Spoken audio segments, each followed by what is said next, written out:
උල්ලංඝනය වන මෙම පුවත පළ කිරීමට අදාළ සියලු දෙනා කඩිනමින් වරප්‍රසාද කමිටු අලුත් වෙන්න ලෑස්ති නෑ. තමුන්නාන්සලා පරණ අර නේද කූඩල්ල මෙට්ටේ තිබ්බට හරියන්නේ නෑනේ. ඉතින් ආය යනවා මටට. කරන්නේ මිලියන 300න් කොහමද අනේ මිලියන 300න් බෝගක් රටක් හදන්නේ? என்ன பாடுபட்டு ஜெய்பீம் வாக்களிக்க வேண்டும் என்று சொல்லி இருந்தனர். ஜெய்பீம் இல்லடா, அது ஜேவிபி.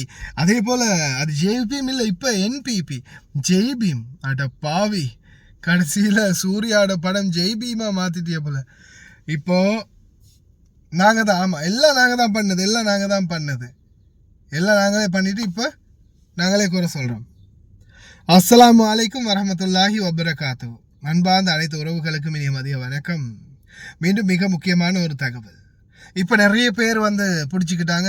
நீங்கள் தான் சொன்னீங்க இந்த அரசாங்கம் நல்லா இதுக்கு வாக்களிங்கன்னு. கடைசியில் என்ன ஆப்பு வச்சுட்டானா, கடைசியில் எல்லாமே போச்சா அப்படின்ற மாதிரி ஒரு கேள்வி. இப்போ ஒரு முக்கியமான லீட் ஒன்று கிடைச்சிருக்குது நியூஸ். විදේශගත ශ්‍රමිකයන් විසින් ප්‍රේෂණය කරනු ලබන මුදල් වලින් කිසිදු ආදායම් බද්දක් ආය නොකරන බවට පාර්ලිමේන්තුවේදී සහ මාධ්‍ය ප්‍රකාශ මගින් ප්‍රසිද්ධියට පත්කොට තිබියදී 2025 මාර්තු 2 වෙනි ඉරිදා සති අග අරුණ නැමැති පුවත්පතේ ප්‍රධාන සිරස්තලයේ ලෙස සාලිය කුමාර ගුණසේකර නැමැත්තා විසින් විදේශ ශ්‍රමිකයන්ටත් 15%ක බද්දක් යනුවෙන් ආර්ථික සංවර්ධන නියෝජ්‍ය අමාත්‍යවරයා ලෙස මාගේ කීර්ති නාමයට හානි කර මෙන්ම මා ඇතුළු ආණ්ඩු පක්ෂයේ නියෝජනය කරනු ලබන සියලුම ගරු පාර්ලිමේන්තු මන්ත්‍රීවරුන්ගේ වරප්‍රසාද උල්ලංඝන වන ආකාරයේ පුවතක් පළකොට ඇත. මේ හරහා මන්ත්‍රී වරප්‍රසාද උල්ලංඝනයක් වන අතරම විදේශගත ශ්‍රමිකයන්ට සිය ආදායම් නීත්‍යානුකූල ආකාරයෙන් ප්‍රේෂණය කිරීම අධෛර්යයට පත් කිරීමටත් නීති විරෝධී ක්‍රම ප්‍රවර්ධනයටත් ජනතාව කුපිත කිරීමටත් රට තුළ අස්ථාවරත්වයක් නිර්මාණය කිරීමටත් උත්සාහ කර ඇති බව මාගේ නිරීක්ෂණයයි. ඒ අනුව පාර්ලිමේන්තු මන්ත්‍රී වරප්‍රසාද උල්ලංඝනය වන මෙම පුවත පළ කිරීමට අදාළ සියලු දෙනා කඩිනමින් වරප්‍රසාද කමිටුව හමුවටුව කැඳවා නීත්‍යානුකූල පියවර ගන්නා ලෙස කාරුණිකව ඉල්ලා සිටිමි. வெளிநாடு வாழ் தொழிலாளர்களுக்கு 15% வரி விதிக்கப்படுவது வந்து உண்மை இல்லை. அப்படி ஒரு செய்தி நாங்கள் இன்னும் கேபினட்டால் நாங்கள் தீர்மானிக்கலை. அதே போல் இந்த செய்தி வந்து முற்றிலும் பொய்யானது. இது வந்து வெளிநாடு வாழ் தொழிலாளர்களை திசை திருப்பும் நோக்கம் மற்றும் அவர்களுடைய பணம் சட்ட ரீதியாக இந்த நாட்டுக்கு பேங்க் மூலம் அனுப்புகிற பணத்தை வந்து இல்லாமாக்குற திட்டம் அப்படின்ற மாதிரி அமைச்சர் சொல்லியிருக்கிறாரு. அப்போ உங்களுக்கே தெரிஞ்சிருக்கும், இப்போ தொழிலாளர்கள் சம்பந்தமான பிரச்சனைகள், இந்த நாட்டில் எத்தனை தொழிலாளர்கள் சம்பந்தமான பிரச்சனை வந்தாலும் அதில் 100% நாங்களும் பங்களிக்கிறோம். புதிய அரசாங்கம் இன்னைக்கு வரைக்கும் சிறுபான்மை இனத்தவருக்கு பெரிய அளவான பாதிப்பு இல்லாதவாறு தான் அவங்களுடைய செயல்பாடுகள் இருக்குது.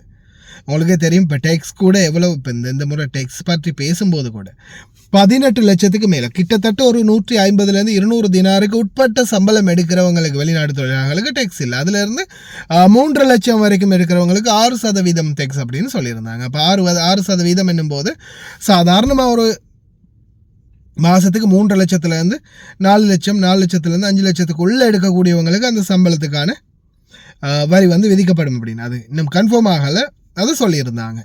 அப்படி இருந்தாலும் இப்போ நீங்கள் பாருங்கள், சாதாரணமாக 150 தினார்லேருந்து 200 தினார் சம்பளம் எடுக்கக்கூடிய தொழிலாளர்களுக்கு வரி இல்லை.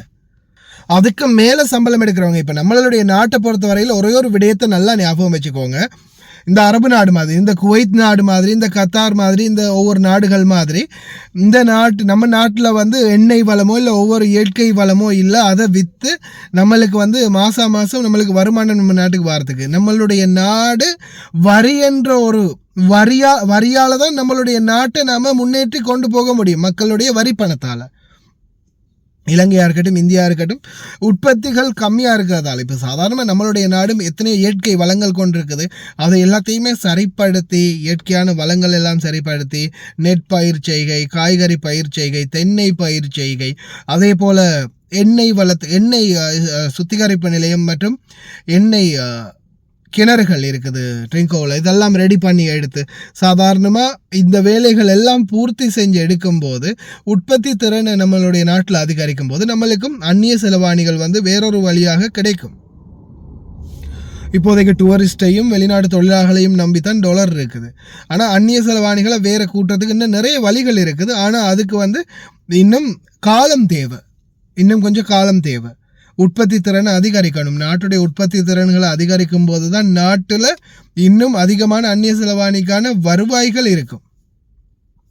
ஆனால் இந்த மாதிரி சூழல்ல அதிகமாக பாதிக்கப்பட போகிறது சிறுபான்மை. இப்போ கூட பாருங்க, இப்போ இந்த பிரச்சனைகள் வரும்போது நாங்கள் ஏன் எதுக்காக நாங்கள் முதலாக இப்போ சாதாரணமாக எங்களுக்கே தெரியும் இது வந்து சிறுபான்மையை பாதிக்காதுன்னு. அப்படி இருந்தும் நாங்கள் ஏன் எங்களுடைய எதிர்ப்பு குரலை முதலாவது எங்களுடைய எதிர்ப்பை நாங்கள் ஏன் வெளியிடுறோம்? எங்களுடைய எதிர்ப்பை நாங்கள் வெளியிடுறதுக்கு காரணம், இக்காரணத்தை கொண்டும் சிறுபான்மையை இவங்க தாக்கிடக்கூடாது, சிறுபான்மைக்கு எந்த ஒரு பாதிப்பும் வந்துடக்கூடாது. கனவுல கூட அரசாங்கம் நினைச்சிடக்கூடாது சிறுபான்மையால் தான் இந்த மாதிரியான வெற்றியை நாம் எடுத்திருக்கோம் அப்படின்றத அவங்க நிரந்தரமாகவே ஞாபகம் வச்சுக்கொள்ளணும். ஏன்னா இந்த முறை இந்த அரசாங்கம் பெரும்பான்மையை தாண்டி சிறுபான்மையுடைய வாக்களிப்பால் தான் இன்றைக்கும் பாராளுமன்றத்தில் அதிகூடிய வாக்கு எண்ணிக்கைகளோட அதிகூடிய உறுப்பினர்களோட இன்றைக்கு பாராளுமன்றத்திலையும் சரி இன்னைக்கு நாட்டிலையும் சரி அதிக பலத்தை பெற்றிருக்குது. அப்போ அப்படி இருக்கும்போது சிறுபான்மை இனத்தவர்களை இவங்க மறந்துடக்கூடாது அப்படின்றதால தான் அதிகமான விடயங்களை நாங்கள் வந்து தொடர்ந்துமே எச்சரிச்சுக்கிட்டு இருக்கிறது கவர்மெண்ட்டுக்கு. ஆனால் அதுக்கடையில் ஒரு சில பகிகள் தலையும் புரியலை வாழும் புரியலை, வீடியோ என்னென்னு பார்க்குறல. இப்போ நான் தலைப்பில் கூட அனுரைக்கு தூக்கி கொடுத்தவங்க எல்லாரும் இப்போ மகிழ்ச்சியா அப்படின்னு கேட்டு இல்லை ஏதாவது ஒன்று எழுதி வச்சுட்டோன்னு வைங்களேன், அதை பார்க்குறது உடனே உள்ளே வாரது, கமாண்டை டைப் பண்ணுறது போகிறது, உள்ளே என்ன போட்டிருக்கோம் என்ன பேசியிருக்கோம் அதெல்லாம் பார்க்க டைம் இல்லை. நிறைய பேர் வந்து சொல்லுவாங்க அதிகமாக பேசுகிறோம் இப்படி பண்ணுறோம் இப்படி பண்ணுறோம், அதெல்லாம் பார்க்க டைம் இருக்காது. யாராவது டிக்டாக்ல அவுத்து போட்டுட்டு ஆடினா அப்படி இல்லைன்னா கெட்ட வார்த்தையை பேசினா போய் உட்காந்து வாய் அளவடிகிறதுக்கு உட்காந்து பார்த்துக்கிட்டு இருப்பாங்க, அதுக்கெல்லாம் நேரம் இருக்கும். சரியா? இப்போ அந்த மாதிரி ஆட்களை நம்ம விட்டுறலாம்.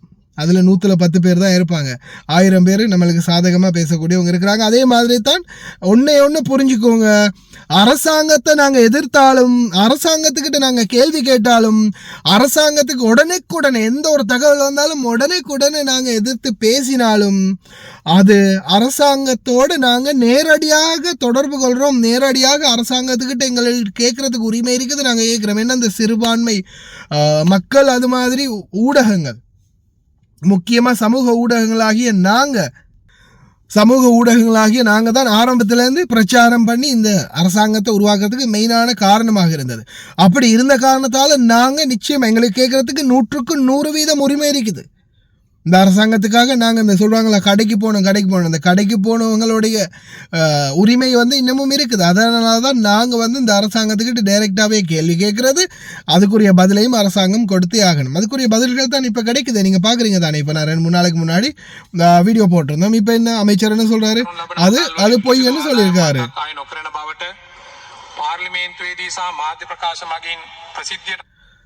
போய் என்ன சொல்கிறாங்க, இல்லை அப்படி எதுவுமே நாங்கள் இன்னும் தீர்மானிக்கலை அப்படின்னு. அப்போ நாங்கள் என்னென்ன எதிர்ப்பை தெரிவிக்கிறோமோ அந்த எதிர்ப்பு உடனடியாக, ஏன்னா எங்களுடைய இப்போ சமூக ஊடகங்களையும் குறிப்பாக வெளிநாடு வாழ் தொழிலாளர்களுடைய, குறிப்பாக என்னுடையது கோவித கமாலுடையது, இன்னும் சில யூடியூப் சேனல் இருக்குது, இதெல்லாம் வந்து பார்த்தீங்கன்னா எல்லா ஹை ப்ரொஃபைலும் வாட்ச் பண்ணிக்கிட்டே இருக்கிறாங்க எங்களுடைய பதிவுகள் என்ன அப்படின்றது. ஏன்னா நிறைய பேருக்கு வந்து அன்னையிலேருந்து இன்றைக்கு வரைக்கும் பயங்கரமான தாக்கம் அடிபட்டிருக்காங்க, நிறைய பேர் அடி வாங்கியிருக்காங்க எங்களுடைய மீடியாவால்ன்றது தெரியும். அதே மாதிரி முக்கியமான விடயம் உங்களுக்கே தெரியும், இந்த நாட்டில் இப்போதைக்கு எத்தனை விடயங்கள், ஏன் போனஸ் உட்பட இலங்கை தூதரகத்துடைய மாற்றம் உட்பட அனைத்து விடயங்களை நாங்கள் செயல்படுத்தியிருக்கிறோம்னா அதுக்கு காரணம் இந்த சோஷியல் மீடியான்ற ஒரு பிளாட்ஃபார்ம் மூலமாகத்தான். அதனால் தயவு செய்து பொய்யான வதந்திகளை நம்பவும் வேண்டாம், அதே மாதிரி அவசரமாக முடிவெடுக்கையும் வேண்டாம். நீங்கள் தானே சொன்னீங்க, நீங்கள் தானே இந்த கவர்மெண்ட்டை தூக்கி வச்சிங்க, என்ன இப்போ இப்படி ஆயிடுச்சு அப்படின்னு கேள்வி கேட்குறதுக்கு முன்னாடி நிலைமை என்ன அப்படின்றத கொஞ்சம் பொறுமையாக இருந்து பார்த்துட்டு முடிவெடுங்க. அதே மாதிரி தான் புக் கவரை பார்த்து don't judge cover of book அப்படின்ற மாதிரி புக்கோடைய கவரை மட்டும் பார்த்து தீர்மானிக்காதீங்க. அந்த பைத்தியக்காரன் அப்படித்தான் நான் அந்த வீடியோவை போடுறேன், சேனல் தெரிஞ்சவங்க பாருங்கள். ஏன்னா அந்த மனுஷன் அப்படித்தான் முன்னாடி 300 மில்லியன் நாட்டை கட்டியெழுப்புவதற்கான திட்டம் அப்படின்னு எழுதியிருக்கிறத மட்டும் பார்த்துட்டு என்ன நாட்டை கட்டியெழுப்பதுக்கு வெறும் 300 ශ්‍රී ලංකාවක් හදන්න ලස්සන රටක් මොකද්ද ශ්‍රී ලංකාවක් හදන්න මිලියන 300 மில்லியன்ல நாட்டை அழகா கட்டியெழுப்பலாம் அப்படின்னு சொல்லி இருக்கிறாரு. 300 மில்லியன்ல போதுமா, முடியுமா? ஆனா உள்ளுக்கு பார்த்தா அது எத்தனையோ பில்லியன் கணக்குல இருக்குது. ஆனா தலைப்பை மட்டும் பார்த்துட்டு பேசியிருக்கிறாரு. அந்த மாதிரி ஒரு சிலர் வந்து அவசரப்படுறாங்க. அவசரப்படாதீங்க, எல்லாத்துக்குமே பொறுமையாக பதில் கிடைக்கும். அதே மாதிரி சிறுபான்மையினம் தாக்கப்படுறதுக்கு நாங்கள் எப்போதும் விரும்ப மாட்டோம். அதே மாதிரி இன்னொரு விஷயத்தை நான் சொல்லிட்டு போயிடுறேன் கடைசியில். இந்த வீடியோவையும் போடுறேன், கேளுங்க. இதுதான் நம்மளுடைய மக்கள், நல்லா கேட்டுக்கோங்க. இதுதான் நம்மளுடைய மக்கள், இதுதான் நம்மளுடைய மக்கள். இதில் எங்கடா அது, இதோ பாருங்க. மஹிந்த ராஜபக்ச, மைத்ரிபால சிறிசேன, கோட்டாபய ராஜபக்ச, ரணில் விக்ரமசிங்க, அனுரகுமார திசாநாயக்க. இதில் வந்து பார்த்தீங்கன்னா கிட்டத்தட்ட 2010 2024 வரைக்கும் 3572 மில்லியன் ஜனாதிபதி மஹிந்த ராஜபக்ச செலவு பண்ணியிருக்கிறாராம். அதே போல் பார்த்தீங்கன்னா மைத்ரிபால சிறிசேனா செலவு பண்ணினது 2015 2019 வரைக்கும் 384 மில்லியன். கோட்டாபய ராஜபக்ச 2020 2022 வரைக்கும் 126 மில்லியன் செலவு பண்ணியிருக்காங்க. இதுக்கு வெளிநாட்டு பயணங்களுக்கான செலவு. அதுக்கப்புறமா பார்த்தா ரணில் விக்ரமசிங்க தாத்தா, உங்களுடைய தாத்தா, நாட்டை திடீரென கட்டி எழுப்பிய தாத்தா, போலினை இல்லாமாக்கிய தாத்தா ரணில் விக்ரமசிங்க 2023 2024 வரைக்கும் எவ்வளவு செலவு பண்ணியிருக்கான்னு பார்த்தா கிட்டத்தட்ட 533 மில்லியன். எதுக்காக? வெளிநாட்டு பயணத்துக்காக மட்டும் கிட்டத்தட்ட ஒரு வருட பீரியட்டுக்குள்ள மட்டும் செலவு பண்ணினது 533 மில்லியன். அதே போல அனுரகுமார திசாநாயக்க 3 நாட்டுக்கு பயணம் பண்ணியிருக்காரு தற்போதைக்கு வரைக்கும். இந்த 3 நாட்டு பயணத்துக்கும் பார்த்தீங்கன்னா 2024 2025 அதுவும் வெறும் 3 நாட்டுக்கு தான் பயணம் பண்ணியிருக்காரு. சீனா, India, United Arab Emirates. 1.8 million, கிட்டத்தட்ட 18 லட்சம். எது சீனாக்கும் இந்தியாவுக்கும் யுனைடெட் அரப் எமிரேட்ஸுக்கும் போனதுக்கான செலவு வந்து வெறும் 18 லட்சம். ஆனால் இவங்க மில்லியன் கணக்கில் செலவு பண்ணியிருக்கிறாங்க, பில்லியன் கணக்கில் செலவு பண்ணியிருக்கிறாங்க. ஆனால் இப்போ பாராளுமன்றத்தில் கேள்வி என்ன தெரியுமா? ஒவ்வொருத்தரும் கேட்குற கேள்வி, இப்போ சோஷியல் மீடியாவெலாம் கேட்குற கேள்வி என்ன தெரியுமா? அது எப்படா ஒரு ஜனாதிபதி 18 லட்சத்தில் இந்த 3 நாடையும் சுற்றி பார்த்துட்டு வந்துட்டாரு. அடே, அப்போ 1 கோடி 2 கோடி 3 கோடின்னு செலவு பண்ணினா தானா ஜனாதிபதின்னு ஏற்றுக்குவீங்க? இதுதான் நம்மளுடைய சமுதாயம், நல்லா பார்த்துக்கோங்க. செலவு அந்த ஆள் கம்மி பண்ணியிருக்கிறான், நார்மல் எக்கானமியில் போயிருக்காங்க, நார்மலான ஹோட்டலில், இவனுங்களை மாதிரி 5 ஸ்டார் ஹோட்டலில் புருஜ் கலீஃபாவில் டாப் 10 ரூமில் தங்கலை, சாதாரணமான நார்மலான ரூமில் தங்கி நார்மலான முறையில் செலவு பண்ணிட்டு நார்மலாக வந்திருக்காங்க. நம்மளுடைய நாட்டு விரலுக்கேற்ற வீக்கம் அப்படின்னு சொல்லுவாங்க இல்லையா, அது மாதிரி நாட்டுடைய நிலைமைக்கு, நாடு ஏற்கனவே கடன்பட்டு இருக்கும்போது நாட்டுடைய நிலைமைக்கு ஜனாதிபதி அனுரகுமார திசாநாயக்க போய் இந்த மாதிரி கோடிக்கணக்கில் செலவு பண்ணிட்டு வர்றது நியாயமா, இல்லை சும்மா நார்மலான முறையில் போயிட்டு வர்றது நியாயமா? அதை பண்ணினது கூட தவறு. அதுதான் நம்மளுடைய சமுதாயம், நல்லா பார்த்துக்கோங்க. அதிகமாக செலவழிச்சாதான் நல்லவன், கம்மியாக செலவு பண்ணி மக்களுடைய காசை காப்பாற்றினா அவன் வந்து கெட்டவன். இதுதான் சமுதாயம். இப்படி ஒரு சமுதாயத்துக்குள்ளே தான் நம்ம வாழ்ந்துக்கிட்டு இருக்கிறோம்ன்றதை ஞாபகம் வச்சுக்கோங்க. இன்ஷா அல்லாஹ் பார்க்கலாம். அதே மாதிரி தொழிலாளர்கள் சம்மந்தமான பிரச்சனை, வெளிநாட்டு தொழிலாளர்கள் சம்மந்தமான பிரச்சனைக்கு முழு மூச்சாக நாங்கள் நிற்போம் இன்ஷா அல்லாஹ். அதுக்குரிய பிரச்சனைகள் இப்போ ரீசெண்டாக புதிய தூதுவரோடையும் பேச்சுவார்த்தைக்கான ஒரு மீட்டிங் ஒன்று ஏற்பாடு பண்ணியிருக்குது. இன்ஷா அல்லாஹ் விரைவில் அந்த டேட்டையும் நான் அப்டேட் பண்ணுறேன். தூதரகத்திலையும் எங்களுடைய பிரச்சனைகள் இன்னும் இருக்கக்கூடிய சில சின்ன சிக்கல்கள் எல்லாத்தையுமே வந்து உடனடியாக தீர்க்கிறதுக்குரிய முடிவுகளை விரைவில் எடுப்போம் இன்ஷா அல்லாஹ். வீடியோ கடைசி வரைக்கும் பாருங்கள். இந்த வீடியோ வந்து அட்டாச் பண்ணியிருக்கேன்னு தெரிஞ்சவங்க பாருங்கள். அஸ்ஸலாமு அலைக்கும், வணக்கம். විදේශගත ශ්‍රමිකයන් විසින් ප්‍රේෂණය කරනු ලබන මුදල් වලින් කිසිදු ආදායම් බද්දක් ආය නොකරන බවට පාර්ලිමේන්තුවේදී සහ මාධ්‍ය ප්‍රකාශ මගින් ප්‍රසිද්ධියට පත්කොට තිබියදී 2025 මාර්තු 2 ඉරිදා සති අග අරුණ නැමැති පුවත්පතෙහි ප්‍රධාන සිරස්තලය ලෙස සාලිය කුමාර ගුණසේකර නැමැත්තා විසින් විදේශ ශ්‍රමිකයන්ටත් 15% බද්දක් යනුවෙන් ආර්ථික සංවර්ධන නියෝජ්‍ය අමාත්‍යවරයා ලෙස මාගේ කීර්තිනාමයට හානි කර මෙන්ම මා ඇතුළු ආණ්ඩු පක්ෂයේ නියෝජනය කරනු ලබන සියලුම ගරු පාර්ලිමේන්තු මන්ත්‍රීවරුන්ගේ වරප්‍රසාද උල්ලංඝන වෙන ආකාරයේ පුවතක් පළකොට ඇත. මේ හරහා මන්ත්‍රී වරප්‍රසාද උල්ලංඝනයක් වන අතරම විදේශගත ශ්‍රමිකයන්ට සිය ආදායම් නීත්‍යානුකූල ආකාරයෙන් ප්‍රේෂණය කිරීම අධෛර්යයට පත්කිරීමටත් නීති විරෝධී ක්‍රම ප්‍රවර්ධනයටත් ජනතාව කුපිත කිරවීමටත් රට තුළ අස්ථාවරත්වයක් නිර්මාණය කිරීමටත් උත්සාහ කර ඇති බව මාගේ නිරීක්ෂණයයි. ඒ අනුව පාර්ලිමේන්තු මන්ත්‍රී වරප්‍රසාද උල්ලංඝනය වන මෙම පුවත පළ කිරීමට අදාළ සියලු දෙනා කඩිනමින් වරප්‍රසාද කමිටුව හමුවටුව කැඳවා නීත්‍යානුකූල පියවර ගන්නා ලෙස කාර්මිකව ඉල්ලා සිටිමි. ලස්සන රටක් මොකද්ද ශ්‍රී ලංකාවක් හදන්න ලස්සන රටක් මොකද්ද ශ්‍රී ලංකාවක් හදන්න මිලියන 300 මිලියන 300න් පොතක් වෙන්න පුළුවන් දන්නේ මිලියන 300යි මේ පොතේ තියෙන්නේ මේ පොතේ තියෙන මිලියන 300ක් වෙන් කරලා තියෙනවා එක දිනයක් වෙන් කරලා මිලියන 300න් කොහමද දන්නේ මිලියන 300න් පොතක් රටක් හදන්නේ ඒ 40 වෙනි පිටුව බලන්න ඔබතුමා මිලියන 300ක් වෙන් කරලා තියෙනවා හරිද මිලියන 300න් පොතක් රටක් හදන්න පුළුවන් දැන් මතක් වෙලා තියෙනවා පෞද්ගලික മന്ത്രി යෝජනාවක් හරි ගෙනල්ලා දැන් මේ බොරු කියන එක නතර කරන්න කියලා. ඔව් අපි ඒක නතර කරමු. අපි ඒකට මැදිහත් වෙමු.